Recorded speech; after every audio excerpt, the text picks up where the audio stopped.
ഇപ്പോൾ ആയിരിക്കുന്ന സ്ഥാനത്ത് അവയെ പല പരാജയ ഭീതികൾ നിന്നെ അലട്ടുന്നുണ്ട്. പല അനുഭവങ്ങൾ നിന്നെ തടസ്സമിട്ട് വാദിച്ച് ചുറ്റി വളയുന്നുണ്ട്.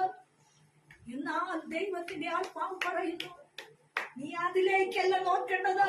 നിന്നെ വിളിച്ചിറക്കിയ ദൈവം അവൻ വിശ്വസ്തനാണ്. അവൻ ഏതു മണ്ഡലത്തിലും ഏതു തടസ്സത്തിന്റെ നടുവിലും അവൻ നടന്നെടുക്കുവാൻ ശക്തിയുള്ള ദൈവമാണ്.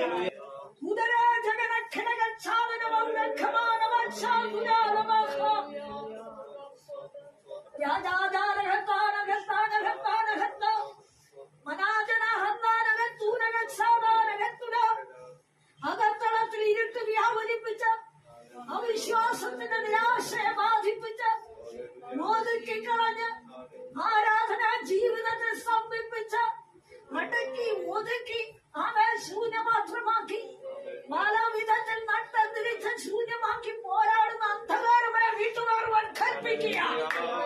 കഷ്ടമാനത്തിന്റെ കണക്ക് കൂടുതൽ, പരാജയത്തിന്റെ ചിന്തയാ കൂടുതൽ, സമ്പന്നത്തിന്റെ അനുഭവമാ കൂടുതലല്ലട്ടത്, നഷ്ടങ്ങൾ വന്നതിന്റെ കണക്ക് കൂട്ടലാ കൂടുതൽ. നിനക്ക് അസാധ്യമെന്ന് തോന്നുന്ന സ്ഥാനത്ത് അവയെ നിന്നെ മുക്കുവാൻ വരുന്ന തീരയുടെ മുകളിൽ ചവിട്ടി കടന്നു വരുന്നവരാണ്.